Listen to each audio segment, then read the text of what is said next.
Considerations when a manufacturer is designing product warning labels. Format and content matter. The choice of the format and content of your product safety labels is incredibly important.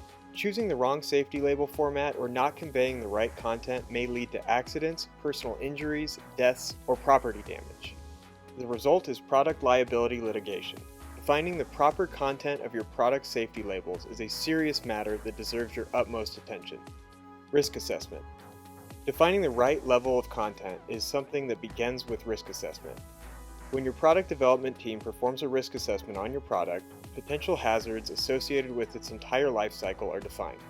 Lessening those hazards is what risk assessment and good product design are all about. Sometimes there are hazards that cannot be eliminated or guarded.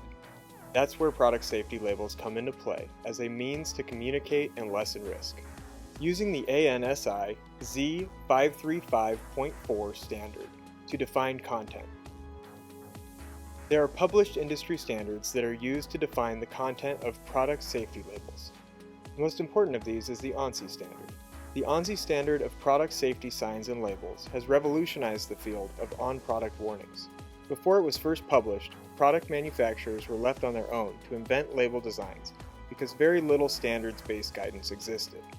When it comes to product safety label content, the ANSI standard says a hazard alerting product safety label should convey the following four content elements.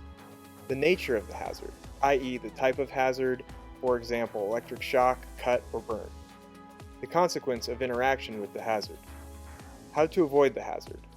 The seriousness level of the hazard. The ANSI standard highly recommends conveying all of this content information, but does not require it. With that said, the standard makes it clear that a manufacturer should be very cautious when deciding to eliminate any of these elements of content. When you choose to use the ANSI standards format for your on-product hazard alerting safety labels, try your best to include all four content elements defined by the standard.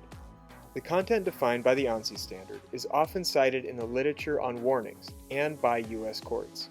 Over the years, since the ANSI standard was first published, this content has essentially become the prevailing U.S. legal definition for what constitutes an adequate warning. An ongoing process. An attorney who is experienced in product liability litigation can help a manufacturer to design a proper safety label. There are also engineering firms experienced in this area who can be of assistance. Ideally, the manufacturer should get advice from professionals when designing product safety labels.